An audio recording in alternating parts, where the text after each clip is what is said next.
Netrukus pasaulis turės naują monetarinę sistemą. Šio dešimtmečio eigoje patirsime didžiulį defliacinį ekonomikos nuosmukį visame pasaulyje ir žmonės tiesiog praras pasitikėjimą valiuta. Žmonijos istorijoje pastaruosius 5000 metų, kai kažkas panašaus nutikdavo, visuomenė visada pasirinkdavo grįžti prie aukso ir sidabro. Mes įžengėme į pačią didžiausią finansinę krizę, kokią pasauliu yra kada nors tekę patirti. Turto pervedimas, kuris įvyks per šį dešimtmetį, bus didžiausias žmonijos istorijoje. Turtas niekada nėra sunaikinamas. Jis tiesiog pervedamas ir tai reiškia, jog kiekvienoje krizėje slypi galimybė. Puiki naujiena yra ta, jog viskas, ką turite padaryti, kad paverstumėte šią krizę jūsų galimybę, tai lavinti save. Aš įsitikinęs, jog geriausia investicija, kurią galite padaryti savo gyvenime, yra jūsų išsilavinimas. Išsilavinimas pinigų istorijoje, finansuose, suvokimas, kaip veikia pasaulinė ekonomika, suvokimas, kaip visi šie vyrukai, centriniai bankininkai, akcijų birža, kaip jie gali apgauti ir apkvailinti jūs. Jei suprasite, kas dedasi ir kaip veikia finansų pasaulis, galėsite atsistoti į teisingą šio turto pervedimo pusę. Winstonas Churchillis kartą pasakė, jog kuo toliau žengsite į praeitį, tuo toliau į ateitį matysite. Ši laida skirta jums padėti sukurti savo krištolinį rutulį, kuris leis pažvelgti į ateitį, kuris leis paversti šią krizę, didžiausią krizę žmonijos istorijoje, į didžiausią jūsų galimybę. Pinigų paslaptys. 7 imperijos etapai. Viskas prasidėjo 1990-aisiais, kai kartu su seserimi pasamdėme finansų planuotoją, kuris turėjo padėti motinai tvarkyti su jos lėšomis ir perdavėm jam šeimos turto kontrolę. Po 1,5 metų jis prarado 50% to, ką mano mama buvo sukaupusi per visą savo gyvenimą. Jis ateidavo pas mus kas 6 mėnesius į susitikimus ir šypsodamas, jis ta plačia nuo ausies iki ausies šypsena sakydavo, mums puikiai sekasi, S&P prarado 24%, o jūs netekote tik 18%. Aš jį atleidau ir paverčiau visą mamos turtą grynaisiais, bei pasinėriau į finansų rinkos studijas, kurios paskatino mane mokytis ekonomikos. Kai pradedi domėtis pasaulinę ekonomiką ir skaityti straipsnius, kuriuose išreiškiamas susirūpinimas prekybos balanso deficitu, biudžeto deficitu ir panašiai, apie visą tai nuolatos kalba aukso bendruomenė. Jie taip pat rašė ir apie monetarinę istoriją. Ir tada aš iš tikrųjų įsimylėjau, nes monetarinė istorija tiesiog nuolatos kartojasi vėl ir vėl iš naujo nuo pat mūsų civilizacijos laikų pradžios.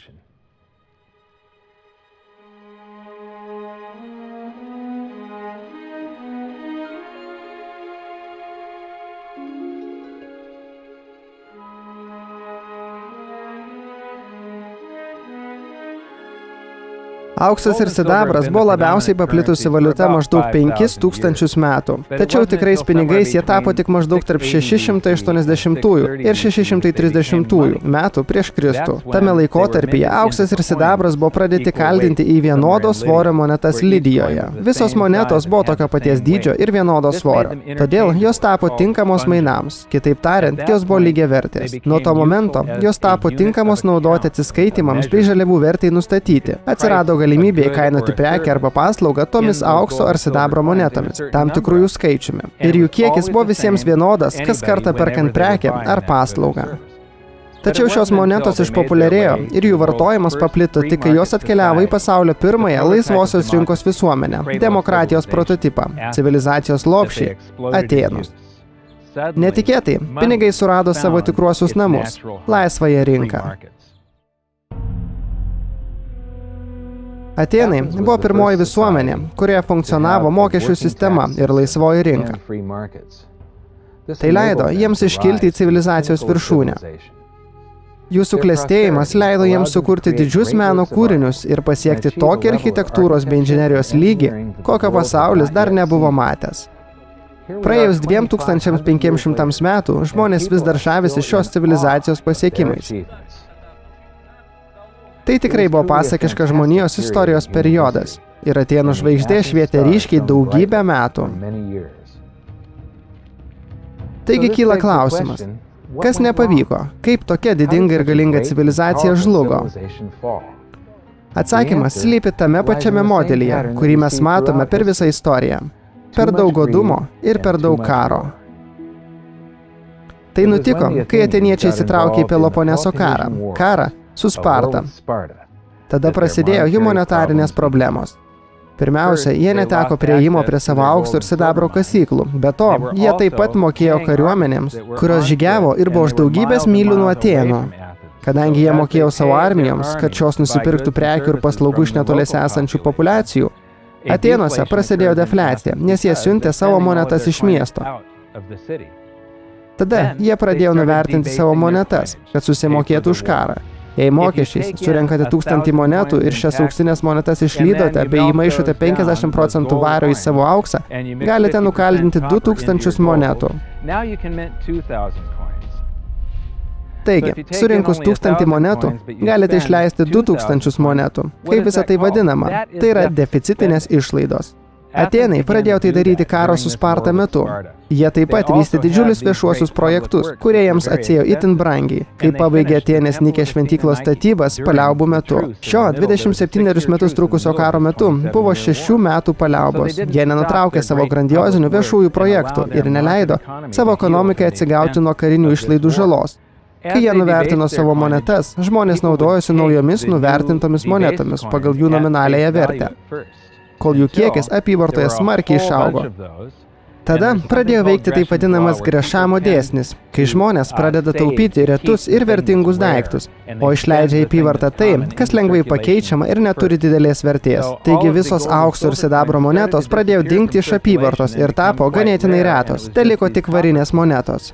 Staiga prireikė daugybės varinių monetų, jog nupirktų vieną aukso ar sidabro monetą.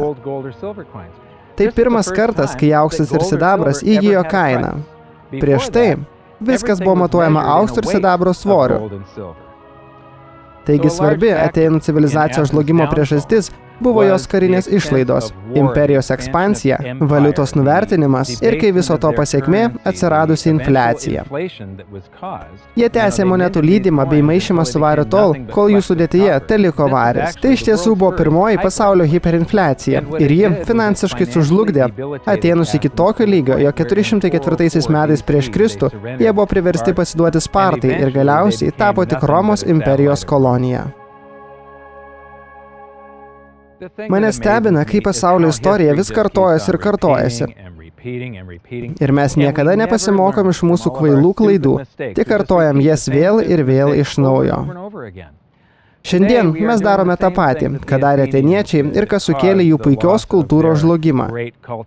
Mes vykdome tą pačią valiutos nuvertinimo politiką, naudojamės deficitinėmis išlaidomis ir visą tai dėl tos pačios priežasties, dėl karo bei didelių viešųjų projektų. Įdomus faktas apie Peloponeso karą yra tai, kaip jis prasidėjo. Sakyčiau, viena įdomiausių paralelių yra tai, kad jis iš tiesų prasidėjo, kai Atėnai buvo savo civilizacijos viršūnėje ir tam tikras išpuikimo lygis nukreipė jos žlugimo link. Galbūt jie jautė, jog yra geresni, neklystantis, nes viską išmano geriau. Būtent. Ir todėl jie galiausiai sunaikino savo visuomenę. Tai kelias, kuriuo šiandien einame ir mes, ar ne? Taip, be abejo. Pasibaigus Peloponeso karui, buvo parašyta drama apie vario, kuris tuo metu sudarė jų pinigų sistemą, menkavertiškumą. Taigi, mes pereinam nuo aukso ir sidabro labai didelės vertės pinigų prie valiutos, kuri turi nominaliąją vertę. Ir tai buvo pirmasis pavyzdys, kurį galiu rasti istorijoje, kai karas ir stambūs viešieji projektai buvo finansuojami deficitinėmis išlaidomis. Tai, ką jūs ką tik matėte, yra pirmasis pavyzdys istorijoje apibūdinantis vieną labiausiai nuspėjamų pinigų paslapčių – 7 imperijos etapus. Tai ilgalaikis ciklas, kuris kartojasi per visą istoriją iki pat šių dienų ir veikia tarsi švytuoklė, kuris svyruoja nuo kokybiškų pinigų prie kiekybinės valiutos ir atgal prie kokybiškų pinigų. Tai visada pasireiškia 7 etapais ir visada baigėsi triuškinančia aukso pergalė prieš nuvertintą valiutą. Ir viskas vyksta štai taip. Pirmas etapas. Šalis pradeda veikti turėdama daug gerų pinigų, kas yra auksas arba sidabras, arba pinigai paremti auksu ir sidabru. Antrasis etapas. Kai valstybė sustiprėja ekonomiškai bei socialiai, ji pradeda prisimti vis didesnę ekonominę naštą, stengdamasi finansuoti vis daugiau viešųjų projektų. Trečiasis etapas. Didėjant valstybės ekonominiam pajėgumui, išauga ir jos politinė įtaka, kuri didina išlaidas kariniam finansavimui. Ketvirtasis etapas. Galiausiai valstybė pradeda naudoti kariuomenę ir išlaidos staiga padidėja. Penktasis etapas. Kad finansuotų karą, valstybė vagia turtą iš žmonių, nuvertindama savo monetas paprastais metalais arba pakeisdama savo pinigus valiuta, kurią galima gaminti neribotais kiekiais. Šeštasis etapas. Išaugus valiutos pasiūlai, krenta jos perkamoji galia ir tai pradeda pastebėti gyventojai bei finansinės rinkos. Visa tai iššaukia pasitikėjimo valiuta praradimą. Septintasis etapas. Prasideda masinis pereimas nuo valiutos prie brangiųjų metalų ir kito materialaus turto. Valiuta žlunga ir visiškai netenka savo vertės, o aukso ir sidabro vertė pakyla tiek, kad jais galima atsiskaityti už visą milžinišką kiekį valiutos, kurios buvo prispausdinta. Šis procesas perveda didžiulį turtą tiems, kas turėjo išvalgumo iš anksto užimti poziciją ir įsigyti tikrų pinigų – aukso ir sidabro. Mūsų monetarinė sistema iš esmės vagia iš vargšų bei viduriniosios klasės ir perduoda turtą bankams. Šis procesas pastebimas per visą istoriją ir nuolatos kartojasi. Tai, kas šiuo metu vyksta Graikijoje, iš esmės yra tas pats, kas vyko 407 metais prieš Kristų. Deficitinės išlaidos, skirtos finansuoti viešuosius projektus ir valiutos nuvertinimas, privertė Atėnus tapti Romos kolonija. Šiandien jie pamažu tampa bankų kolonijomis. Grešamo dėsnio esmė yra ta, jog žmonės saugos tai, kas turi vertę, ir išleis viską, kas nėra vertinga. Mano jaunystės laikotarpiu, kai buvau 11 metų, mes perėjom nuo sidabru paremtos monetarinės sistemos prie visiškos popierinių pinigų sistemos. Žmonės žinojo, jog sidabras yra pinigai. Jie buvo prie to pripratę ir per daug apie tai negalvojo. Tačiau 1965-aisiais prezidentas Johnsonas pasakė, kad sidabras yra per daug vertingas, jog būtų naudojamas kaip pinigai, ir vietoj to pradėjo leisti gaminti šiuos sidabro monetų pakaitalus. Tuomet tai buvo varinės monetos padengtos nikeliu. Žinoma, šių metalų kaina buvo ženkliai mažesnė nei sidabro, ir visą tai supratau, nors buvau tik vaikas. Tik maža dalis suaugusiųjų matė, kas iš tikrųjų dedas ir kas laukia toliau. Savaime suprantama, tada pradėjo veikti Grešamo dėsnis ir sidabrinės monetos greitai dingo iš apyvartos. Kai žmogui, kuris ganėtinai gerai išmano monetarinę istoriją, man sunku nepastebėti, kad vyriausybės tokiais atvejais visada naudoja monetas, kurios savo išvaizdą labai primena auksą ir sidabrą. Kartais monetos yra tarsi sidabrinės vidinėje pusėje ir auksinės išorėje. Tačiau nepaisant išvaizdos, jos neturi visiškai jokios vertės, išskyrus jų sudėtyje esančių metalų vertę. Manau, jog taip taikomasi į pasąmonę. Kodėl tos monetos gaminamos aukso spalvos? Kodėl jos gaminamos sidabro spalvos? Manau, jog tai yra įgimtas žmonių suvokimas, kad tik auksas ir sidabras yra vertingi kaip pinigai. Tad jei žmonės pažiūri savo kišenę ir pamato kažką panašaus į auksą arba sidabrą, tai sukelia jiems šiltus ir malonius jausmus ir jie gali atsipalaiduoti. Viskas gerai.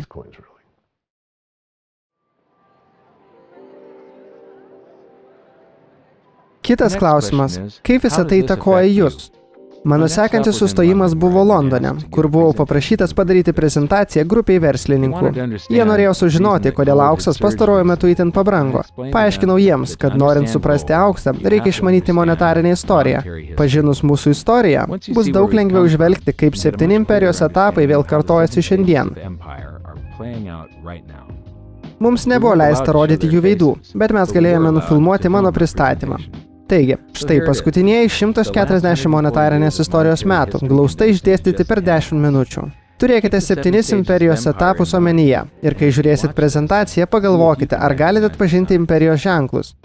Visi galvoja, kad JAV doleriai vis dar yra geri kaip auksas, tačiau jie tokie nebuvo nuo 1971-ųjų, Tai monetarinės pasaulio sistemos. Nuo 1873, kai Vokietija perėjo prie klasikinio aukso standarto, kur kiekvienas valiutos vienetas buvo paremtas atitinkamu aukso kiekiu valstybės ižde.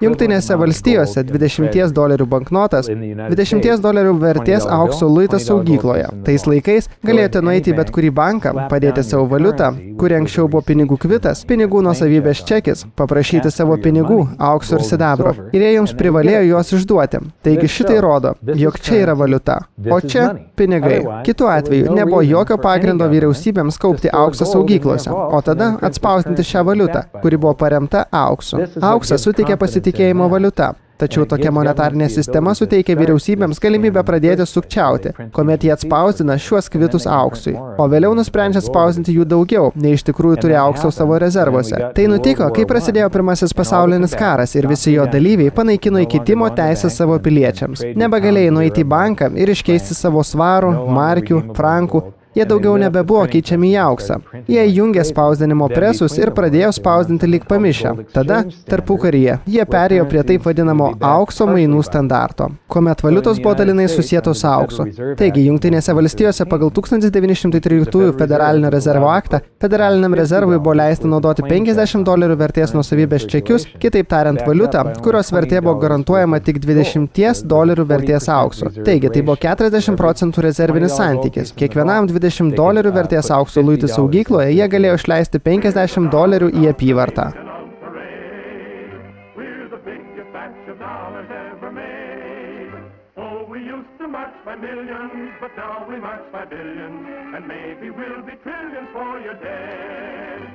Tada pasiekėm 1940-uosius. Abiejų karų metu Europa mokėjo Jungtinėms valstijoms auksu. Per Pirmąjį pasaulinį karą JAV nesivėlė konfliktus beveik iki pat karo pabaigos. Mūsų karinės pajėgos nebuvo dislokuotos karo zonoje, kol iki karo pabaigos buvo likę 6 mėnesiai. Taigi, pirmuosius 4 metus ar panašiai mes pardavinėjom jums viską. Žinote, jūs susirinkot visus savo jaunuolius iš ūkių ir pavertėt juos kareivis. Panaikinot savo gamyklas, kurios gamino skrudintuvus, ir jos pradėjo gaminti automatinius ginklus. Jūsų automobilius gaminančios gamyklos pradėjo konstruoti tankus. Jūs nukreipėt savo ekonomiką į karą, todėl plataus vartojimo prekės ir grūdai jums turėjo būti importuoti iš Jungtinių valstijų.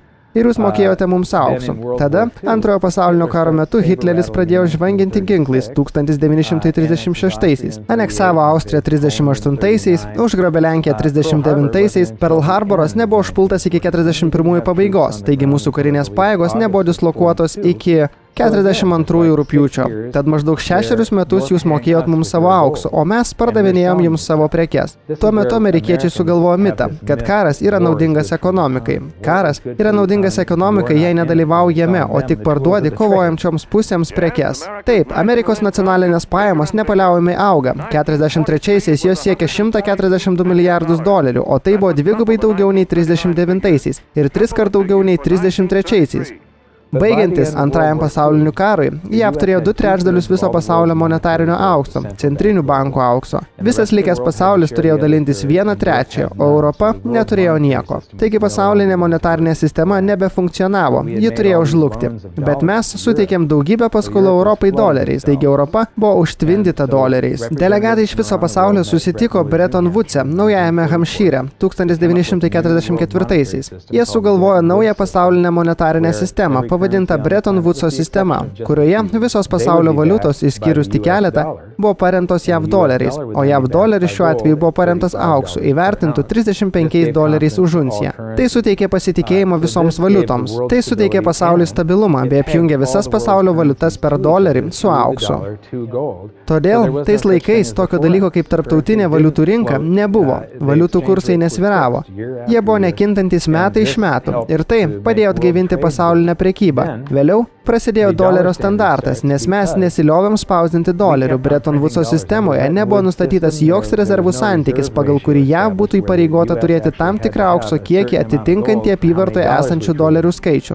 Todėl mes naudojamės deficitinėmis išlaidomis Korėjos kare. Vietname finansavom prezidento Johnsono socialinės programas ir tai padidino bendrą valiutos pasiūlą, apyvartoje esančių popierinių dolerių kiekį bei eksportavo juos į visą pasaulį. O tada 60-aisiais Charles de Gaullis, Prancūzijos prezidentas, suprato, kad mes neturime aukso visiems doleriams padengti. Faktas, kurį daugelis valstybių priima kaip principą, kad doleriai yra tokie pat geri, kaip ir auksas, skatina amerikiečius įsiskolinti ir įsiskolinti už dyką kitų valstybių sąskaitą. Nes tai, ką Jungtinės Amerikos valstijos yra joms skolingos, jau sumokėta doleriais, kuriuos tik pačios valstijos gali spausdinti. Mes manome, jog būtina sukurti tokią tarptautinę prekybą, kaip buvo numatyta iš pradžių, prieš prasidedant didelėms pasaulio nelaimėms, su neginčijama monetarinė baze ir prekybos sistema, kuri nepalaikys tam tikros vienos valstybės. Apie kokią bazę aš kalbu?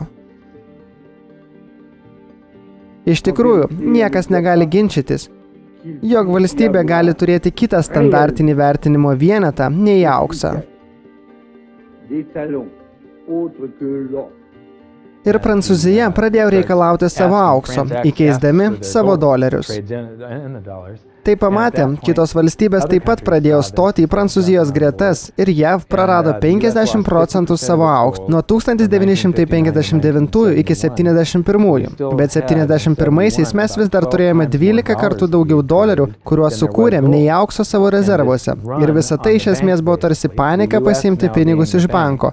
JAV buvo tarsi bankas ir tai buvo didžiulis tarptautinis šturmas atsiimti savo pinigus iš banko, nes JAV antrą kartą visus apgavo ir sukūrė daugiau aukso kvitų, nei turėjo aukso. Tai taip paprasta. Tada galiausiai rinkos lyg ir pajutė visą tai ir Nixonas buvo priverstas panaikinti aukso standartą, nes jeigu jis būtų turėjęs išmokėti auksą iki būtų pasiektas nulis, kai tik mes būtume pritrūkę aukso padengti likusiems doleriams, viso pasaulinio monetarinė sistema būtų žlugusi. Aš įsakau iždo sekretoriui Connelliui laikinai nutraukti dolerio keitimą į auksą ar kokį nors kitą rezervinį turtą, išskyrus tuos kiekius ir tik tais atvejais, jei tai pasitarnautų monetariniam stabilumui ir svarbiausiams JAV interesams.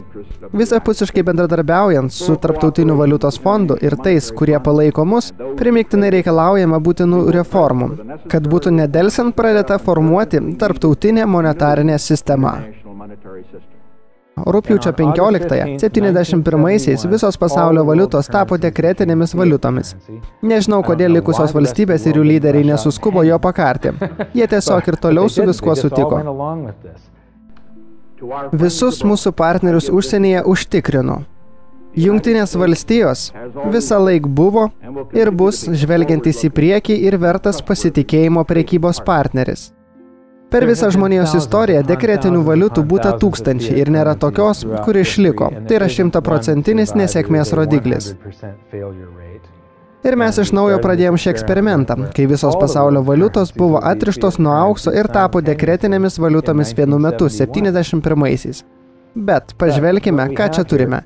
30-40 metų nauja monetarinė sistema, 30 metų, 28 metai, 39 metai su virš, kas toliau?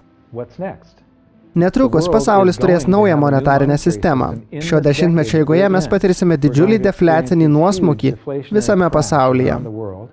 Pasaulyje tikriausiai įsigalios nauja monetarinė sistema iš karto po to, kai vyriausybės nesėkmingai bandys išgelbėti save, spausdindamos valiutas, ir tai sukels visų valiutų hiperinfliaciją. Žmonės praras pasitikėjimą valiutomis. Žmonijos istorija pastaruosius 5000 metų, kai kažkas panašaus nutikdavo, visuomenė visada pasirinkdavo grįžti prie aukso ir sidabro.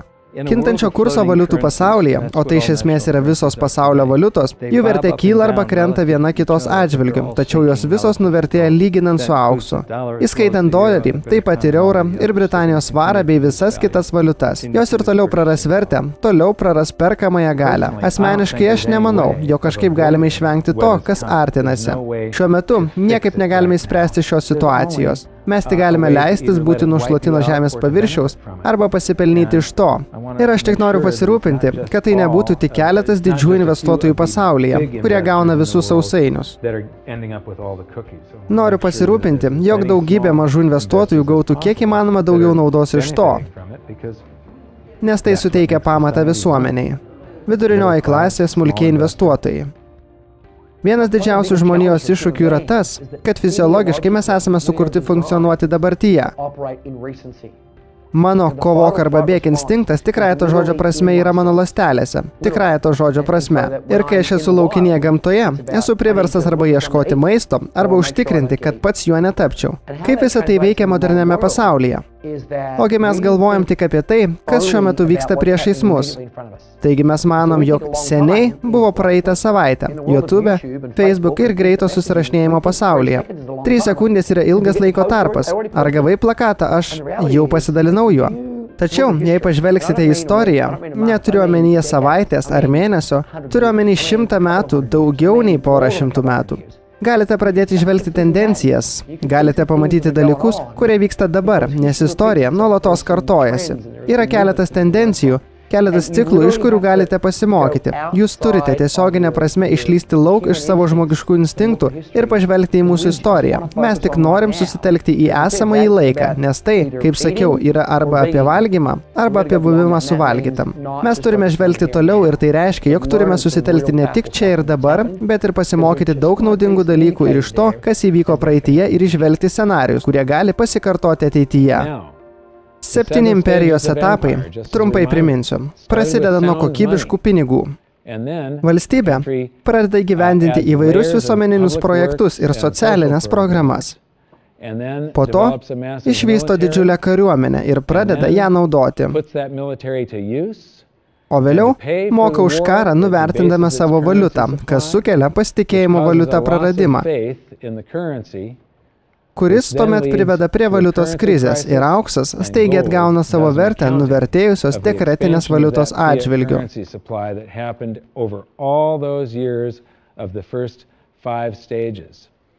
Šiuo metu esame 6-ajame ir pradedam 7-ąjį imperijos etapą. Aukso vertė pradėjo atsistatydinimą 2001 metais. Tuomet jo vertė buvo $250 už unciją. Bet mes vis dar esam labai ankstyvoje šio proceso stadijoje. Viena pagrindinių problemų susijusių su auksu yra ta, kad žmonės tiesiog nesupranta jo. Jis lyg ir buvo išbrauktas iš mokymų programų kone 35 metus. Šiuo metu turim 2 kartas – akademikų ir mokslininkų, kurie niekada nestudijavo aukso. Kai mokiausi universitete ir netgi tada, kai baigiau ekonomikos mokyklą, mes vis dar laikėmės aukso standarto tam tikrą formą. Jis buvo pakankamai susilpnintas, bet kai analizuoji Tarptautinį valiutų fondą ir stebi, kaip jie pristato valstybės finansus ir kalba apie jos rezervus bei kapitalinės lėšas, auksas buvo kapitalinių lėšų vienetas. Turėjai suprasti, kokį vaidmenį jis vaidino, kaip jis padėjo subalansuoti prekybą. Dabar to nebėra. Niksonas panaikino aukso standartą 71-aisiais. Šiandien galbūt jauni ekonomikos studentai tiesiog nesupranta aukso. Jie mano, kad tai yra pokštas. Mano, jog tai yra žaliava, spekuliacinis produktas. Jie nesupranta, jog tai iš tiesų yra pinigai. Sužinojome, kad pinigai atsirado maždaug 630 metais prieš Kristų, kai jie tapo lygiaverčiai ir tinkami mainams. Laisvoji rinka ir stabilūs pinigai lėmė didžiulį Atėnų suklestėjimą, bet jų pinigų nuvertinimas deficitiniams karo išlaidoms ir viešiesiems projektams apmokėti suvaidino svarbų vaidmenį šios civilizacijos žlugime. Per paskutiniuosius 140 metų mes nuvertinom savo nacionalinės valiutas iki tokio lygio, kad dabar net 2 kartos akademikų nieko neišmano apie auksą. Mes sužinojom apie Grešamo dėsnį ir tai, jog blogi pinigai išstumia geruosius. Pastarojo šimtmečio eigoje nauja monetarinė sistema atsirasdavo maždaug kas 40 metų. Ir mes sužinojom, kad esam 6-ajame iš 7 imperijos etapų. Taigi šiam kartui tiek. Prisijunkite prie mūsų kitą kartą, kai plačiau mokysimės apie chaotišką JAV dolerio standarto padėtį ir kaip tai paveiks jūs, nepaisant to, kurioje planetos vietoje gyvenate. Kai rašiau savo knygą, sakiau, jog įžengiame į laikotarpį, kuriame vyks didžiausias turto pervedimas visos žmonijos istorijoje. Todėl tai yra pati didžiausia galimybė visos žmonijos istorijoje. Nusprendžiau, jog mano užduotis padėti kaip įmanoma daugiau žmonių atlaikyti šią krizę ir išeiti iš jos esant gerojoje turto pervedimo pusėje. Ką tik baigiau filmuoti skirtinį pristatymą pavadinimu Kaip atrodys 7-asis imperijos etapas, kuriame detaliai nupasakojau, ką aš asmeniškai darau, jog pasiruoščiau įvairiems scenarijams. Jis prieinamas hideandsecretofmoney.com, kaip jūsų nemokamų informacinių priemonių rinkinio dalis. Taigi mano iššūkis jums, pabandykite rasti bent vieną krizę pasaulio istorijoje, kurią sukėlė per didelės deficitinės išlaidos, įsiskolinimas ir pernelyg didelis valiutos nuvertėjimas, bei kuri buvo išspręsta, panaudojant dar daugiau deficitinių išlaidų, dar didesnį įsiskolinimą ir valiutos nuvertinimą. Iki tol, sėkmės ir pasimatysime papildomame filmuke, kurį rasite hideandsecretofmoney.com.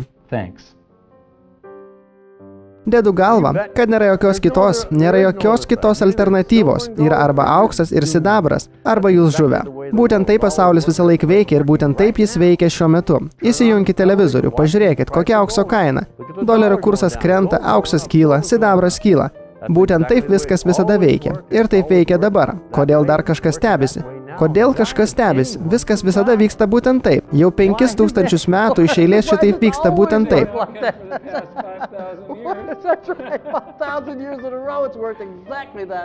Tai vyksta šiuo metu, bet jie vis tiek stebisi. Palaukit minutėlę, ką? Keista, labai keista. Michaelo Malonio pinigų paslaptys egzistuoja tik auksassidabras.lt klientų dėka. Jūsų nenutrūkstantis lojalumas ir parama leidžia mums šviesti visuomenę, kaip apsaugoti save ir pasipelnyti iš neramių laikų ateityje. Todėl visiems auksassidabras.lt klientams sakome ačiū, nes be jūsų nebūtų ir mūsų. Tekstą išvertė Justina, įgarsino Gediminas.